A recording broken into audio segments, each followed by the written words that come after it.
Okay, hi everyone. My name is Gurinder. I'm a lecturer in pharmacy practice. So I think this is the first lecture or screencast you are watching, which I've given. But going forward, there will be lots of lessons, workshops that I'll be delivering over this term and especially next term when we start going into the dispensing lab and start dispensing prescriptions. So there's two screencasts that you need to watch. So this is the first one. So although this screencast forms part of PM1B, but the content of this can be examined in both your final year assessments in PM1C and PM1B, so the written exams. So you need to be comfortable with the content of this screencast for both modules. So what we're going to be doing is providing an introduction to sort of the legal and clinical aspects relating to prescriptions, and you'll see this throughout the next 4 years and also for the rest of your lives. So prescriptions will be bread and butter of your jobs as pharmacists. We'll be looking at the types of prescriptions there are that you might encounter in your job. We'll be looking at how to describe sort of the legal requirements that are needed, how to check a prescription for its basic clinical safety, and then identifying if there are any errors, if it's a legal or a clinical error, and then how you would go about correcting that.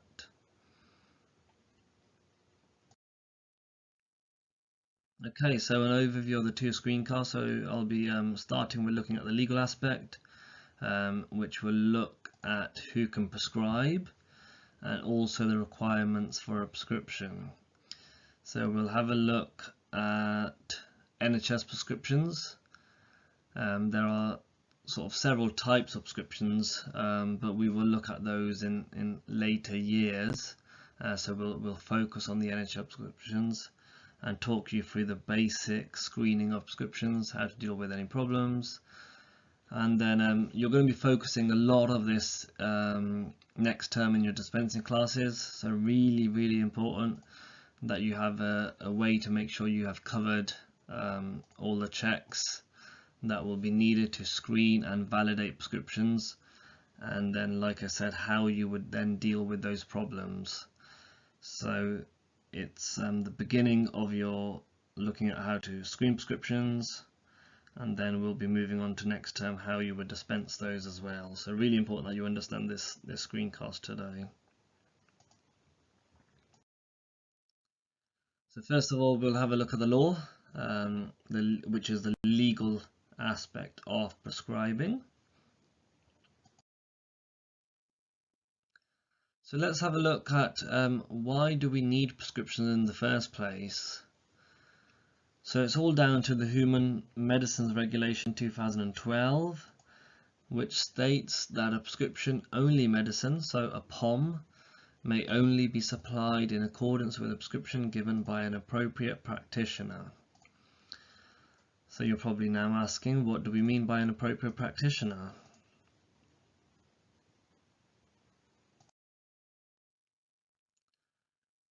So if we look at this list of different healthcare professionals, you've got your podiatrist, dentist, nurse, doctors, pharmacists, optometrists, physiotherapists, social workers on this list. Think to yourself, having looked at that list, which one of these may not be able to prescribe? So which one is the odd one out? Have a look at that and see if you can think which one may be the one that can't prescribe.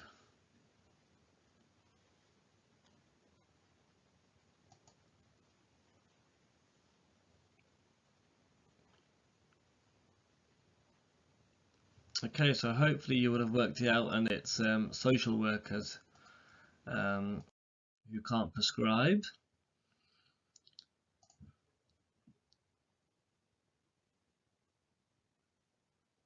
So social workers here are the odd one out, and they can't prescribe or write prescriptions.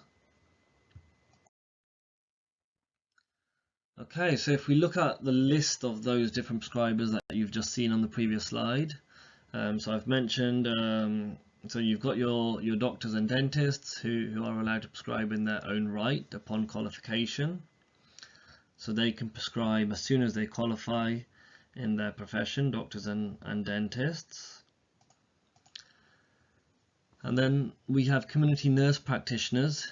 So they are healthcare professionals who have done a certain amount of training, and they can prescribe only a limited range of products. So the medication they prescribe is listed both in the BNF and the drug tariff, and you'll find this in the back of the BNF, so in the nurse formulary. So that's community nurse practitioner, so they prescribe a limited range of products. You've then got your supplementary prescribers. So these guys have done an extra qualification, and they can only prescribe in accordance with what's called a clinical management plan. So that's written up for a particular group of patients, and it's been agreed by an independent prescriber. So that independent prescriber could be, for example, like a doctor or a dentist, and there is a pre-agreed plan on what they are allowed to prescribe, and there is a list of medications in this plan. So that's supplementary prescribers. Then there are some that go on to become independent prescribers. So you've got your list there of, again, same pharmacist, midwife, nurse, podiatrist, physiotherapist, optometrist, but therapeutic radiographer. So this list has over time, with years, has actually gradually grown longer. Initially it was only a pharmacist, midwife and a nurse. So more and more professions have been added to this list, I guess to try and ease the burden on doctors, as you've sort of all heard and seen in the recent media how much pressure doctors are under. So more and more professions are now allowed to become independent prescribers. Then you have the independent prescribers who have again sort of done an extra qualification that is more in-depth than training for the supplementary prescribers. So these guys can prescribe any licensed prescription-only medicine within their area of competence. So for example, you can have a nurse who is a specialist in diabetes, and she will only tend to prescribe a diabetic medication. So you have restrictions on what controlled drugs they can prescribe, but we will learn more about controlled drugs in your second year, so we won't worry about that right now. I guess the important bit to note here is the difference between an independent nurse prescriber and a community nurse practitioner. So when you come across these prescriptions in spring term in your dispensing classes, a community nurse practitioner has to follow the nurse formulary in the BNF, whereas an independent nurse prescriber can prescribe anything within her competence. So as long as she's done her training, she's comfortable, she can prescribe, or he can prescribe whatever they want, whereas a community nurse practitioner is bound by a list of medication that's listed in the BNF at the back. So you're going to have a few more lessons or teaching sessions around on how to use the BNF and drug tariff, and these will be in PM1C module.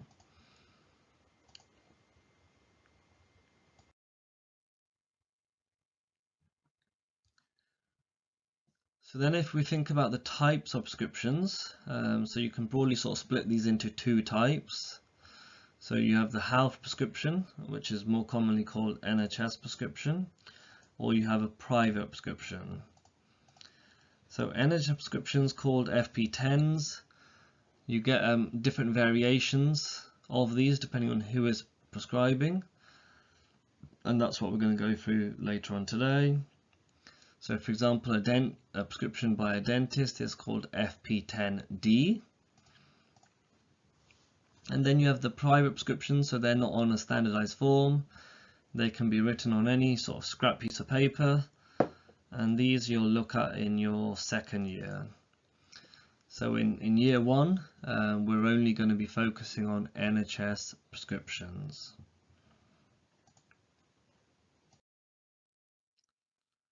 So on the slide now, you have an example of a NHS prescription.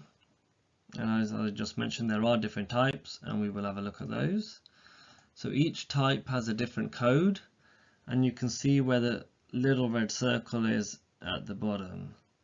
So the code of the prescription is always given to you. The code is at the bottom of the prescription, highlighted here in the red circle.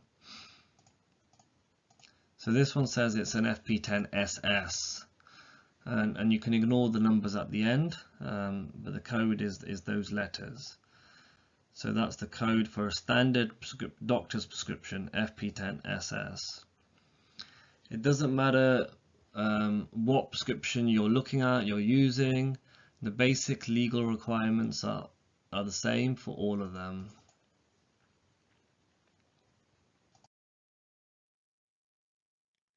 Okay, so what are the legal requirements? So everything written in the red box is needed in order for the prescription to be legally valid. So really important that you understand these, you remember them, and you have a way of a checklist for you to remember what makes subscription legally valid. It's a really important slide. This is, you're going to need this slide for the rest of your time here at the university, for every single class you will have next term, and also for exams later on in your degree. So when we start doing the dispensing workshops, you'll be screening a prescription and then you'll be dispensing them. So you need to go through this checklist, and if anything is missing from here, you'll class it as a legal problem. So for example, if the patient is under 12, then you need at least the age or date of birth. So it's one or the other that you need for it to be legally valid. However, if the patient is over 12, then you don't need that information there. So really important that you again understand this. So if a patient is under 12, you need the age and or date of birth for it to be legally valid. You obviously need the patient's name and address. You need the date which it was written on. So this has to be within 6 months. So it is also possible for a prescriber to like post-date a prescription. It's very rare, but an example, for example, is if a patient is having a surgery, let's say in a month's time, and the prescriber knows that they're going to need some pain relief medication, they can post-date the prescription for a month's time, so the patient can only collect this medication after that date has taken place. Another common reason is where doctors are trying to help with any sort of addiction or dependence, which patients might develop to strong opioid drugs. So for example, like codeine, doctors might start post-dating scripts so they're not collecting too many tablets in one go. The prescription needs to be signed, and this is linked to the prescription being needing to be written indelibly. So it can be written, or it can be computer generated or typed. The prescription cannot be written in pencil, so it shouldn't be written in something which can be rubbed out.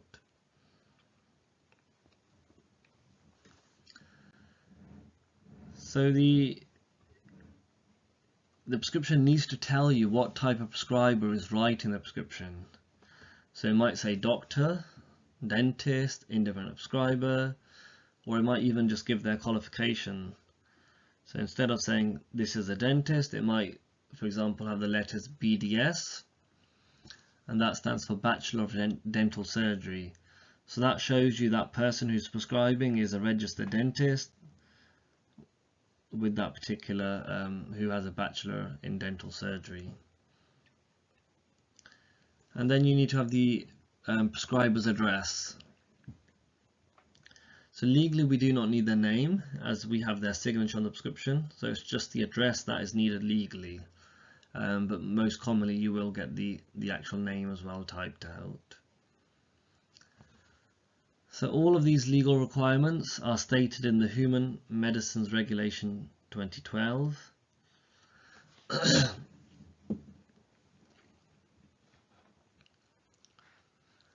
So you might think why we haven't spoken about the drug name, form, strength, quantity, so that they don't form as part of the legal requirement on a prescription. But obviously if those things are missing, then we won't know what to give to the patient for your dispensing. So if that is the case, then they are called a clinical error. So if something is missing in regards to the drug, then in your dispensing classes you will class that as a clinical error. So it could be missing or it could be incorrect. So there we go. So drug name, form, strength, quantity or directions, not legally required, but it will be difficult for you to prescribe, for you to dispense without knowing that information. So they are clinical errors, and normally that information is here in the middle of the prescription. So the drug name, form, strength is listed here, whereas your legal requirements are around the top and then the bottom. All right. So you'll get to work on this a lot more in our classes. So if you do have any questions or concerns with understanding what I've just said, we will cover this a lot in our forthcoming weeks. So just a side note, we'll mention faxed prescriptions as well. So community pharmacies used to see these a lot, but not much nowadays. And actually in the last 12 months, I don't think I've seen any fax prescriptions. They've been phased out now. But important for you to know that they do exist. But now that we have electronic prescriptions, we don't really need faxes. And also now we've started using NHS email, a secure way of emailing. So it allows us to send PDFs if there is an urgent need for medication. So you need to remember that a fax is not legally valid.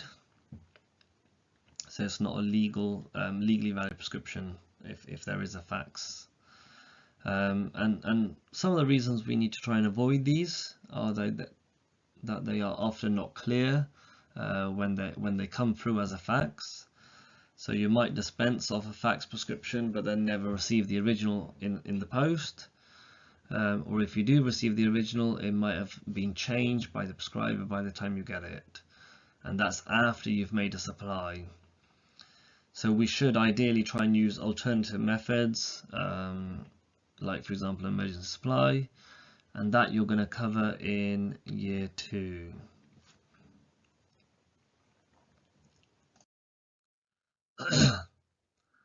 Okay, so the next thing to think about is where the actual prescriber is from.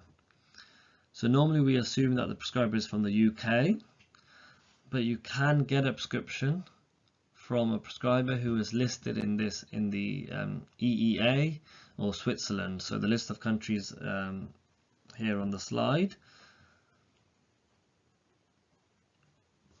But I think right now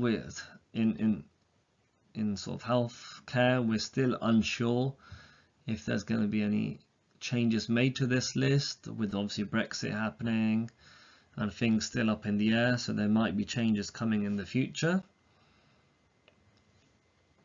So there are some slight differences on a prescription from the EEA or Switzerland compared to what we've just spoken about from the UK. So only people who can prescribe from the EEA are doctors, dentists, or the appropriate practitioners, like the ones that we have been speaking about. And these prescribers can't prescribe on the NHS, so it will have to be a private prescription. and the patients tend to have to pay quite a large amount for these private prescriptions.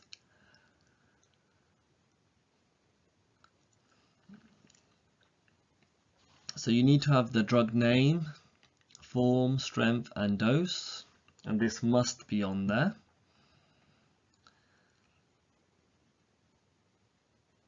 You can't they can't prescribe unlicensed medication, and then they can't prescribe certain controlled drugs either. So you as pharmacists, when you ever see these prescriptions, you're going to have the full first name of the prescriber, surname, the qualification, email address, telephone number, and their work address as well. So that's for a prescriber.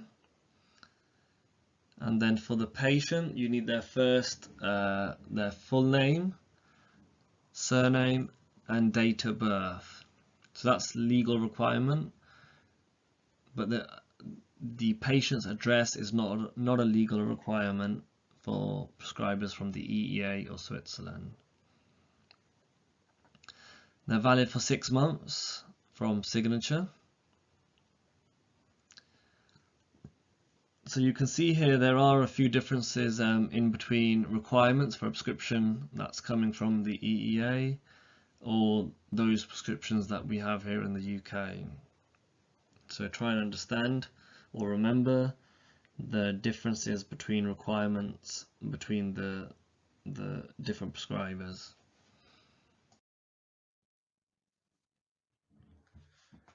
So another thing that we might need to think about is the language on the prescription. So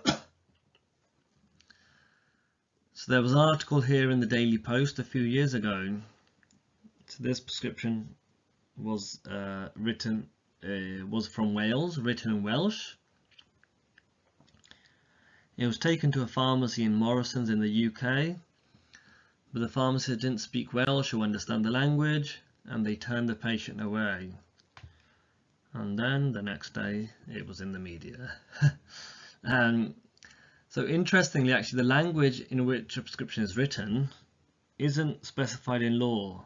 So there's nothing in the law which states that a prescription has to be written in English in the UK. So if you are unable to understand the prescription, it's really important that you do put the patient first and you try and contact the prescriber. So you can consider sort of using translation services.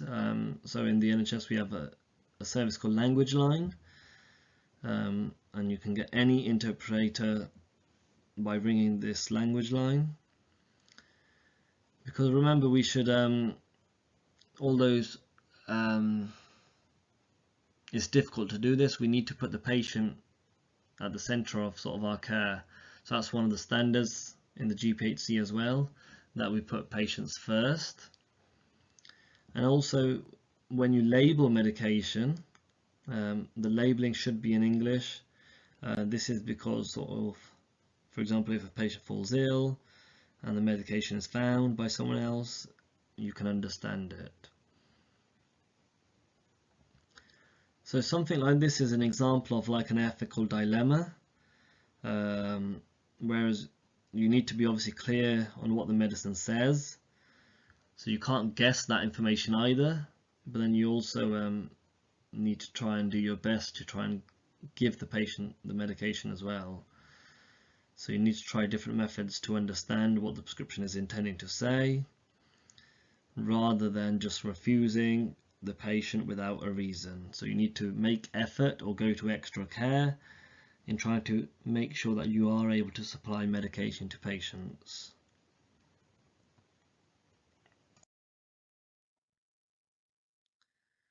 Okay, so lastly, just a note on forged prescriptions. So these prescriptions can come in sort of on time to time, and we need to be very vigilant on how to spot them and identify any prescription which is not true or not valid. So things to watch out for are looking out for drugs which potentially can be misused, so drugs like morphine or diazepam. Ways to look out for them is, for example, if there seems to be a large or excessive quantity that has been prescribed, or if someone's made any amendments to the prescription, so for example the quantity or the strength. So for example, if someone's added an extra 0 to 10 to make it 100. Also if it says sort of doctor in the signature box, because doctors don't tend to put that there, they'll just put their name as a signature. So this might increase your suspicious. Or even the appearance of the patient, so they could be nervous, they can be slightly agitated, or they can try and rush you whilst you're trying to dispense. So you don't even try and look at the prescription closely because they're being aggressive and they're trying to rush you through your work. So if you are at all suspicious, then you should contact the prescriber. You shouldn't just use the number on the prescription. You need to try and get the number off the internet. So for example, using something like NHS Choices, which tells you all the different surgery details, practice GP surgery details. You need to try and keep hold of the prescription because it is a criminal offence, so there may be police involvement, and plus you don't want the patient going to another pharmacy with it either. Okay, so let's have a look at the different types of sort of main types of NHS prescriptions that you're going to encounter this year. So the first one is the most common, and this is the one most people associate with getting their medicine from the doctor. So the code for this is FP10SS. The SS just means single sheet, so they're printed on the computer, and all prescribers are allowed to use this type except for dentists, who you have to use a specific form. You can also get the code FP10NC, which looks the same, but that will be handwritten prescription, and which has come from a GP, or if it's FP10HNC, it's come from the hospital. So you're going to see this prescription a lot over the next 3 years. They're normally green in colour. Okay, so I mentioned that the dentist can't use the green prescription. So this is the one that dentists can use. It's called FP10D. It's yellow colour. So dentists can only prescribe what is listed in the dental formulary. So this can be found in the back of the BNF or the drug tariff. So there's a list of drugs that they can prescribe on the NHS. It's also important to remember that a dentist can prescribe any medication, but that will then have to be on a private prescription. So the patient will have to pay for it. But the General Dental Council do advise against this, so they do advise dentists to only prescribe what they are competent in. So for example, you wouldn't expect a dentist to prescribe epilepsy medication, as they're not going to be experts in this. So on the slide here is an example from the dental formulary. So this is taken from the online version, but in your dispensing classes you will get used to using the paper BNF, as that's the one you'll be required to use in the exam. But you can see here there's a list of A to Z medication of what the dentists are allowed to prescribe.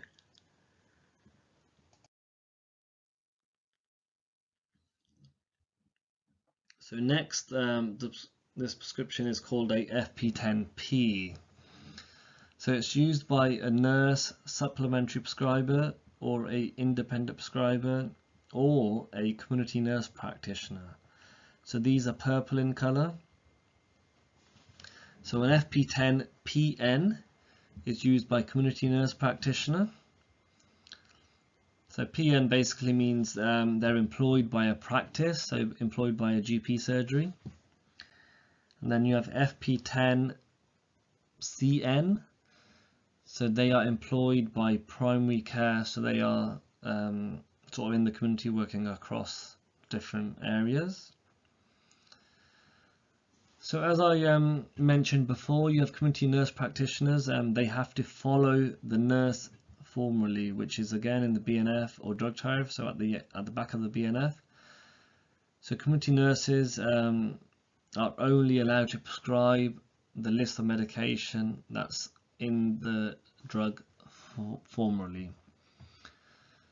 So if you see a purple prescription, you need to read it very carefully, and you need to be clear whether it's a community nurse practitioner, or if it's a nurse independent prescriber, or if it's a nurse supplementary prescriber prescribing the medication. There's another type of similar prescription. It's called FP10P REC. So that's used by out of hours. So they use it to record supplies of medicine which have been given to patients, but they don't tend to actually come to the pharmacy, these prescriptions.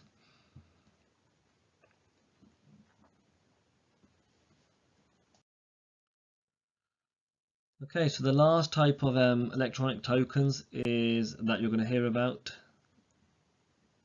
is electronic prescription service tokens. So you're going to hear about a lot about these in your other lectures as well. This is what they look like. So again, it's very similar to your normal FP10 SS that we've been talking about. So they have a barcode here down the side. This allows the pharmacy team to scan, and once they scan it, it then brings up the patient's record on the computer system. So they're very easy to use. You don't have to type out the medication like you tend to with the FP10 SSs. So they're very convenient.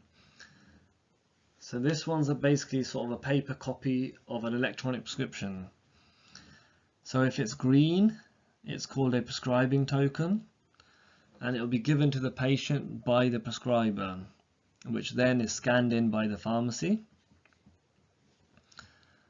And if the token is white, then it's called a dispensing token, which is FP10DT.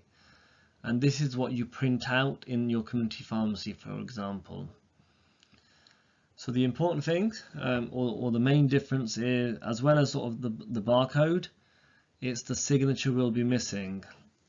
So as you can see here, there's no actual signature on an electronic token. So the prescriber doesn't sign it, and this is actually not a legal requirement on an electronic prescription. So the electronic prescription is the legal prescription, and this is the token that you see in front of you isn't a legal prescription. It's the actual electronic prescription that is legal. The token is only used to download the prescription from the NHS spine. And it's on those electronic prescriptions that you have a special electronic signature. So for example, even if this token that's on the slide, even if it was signed by a prescriber, it still wouldn't be valid, because this type of prescription isn't a legal prescription.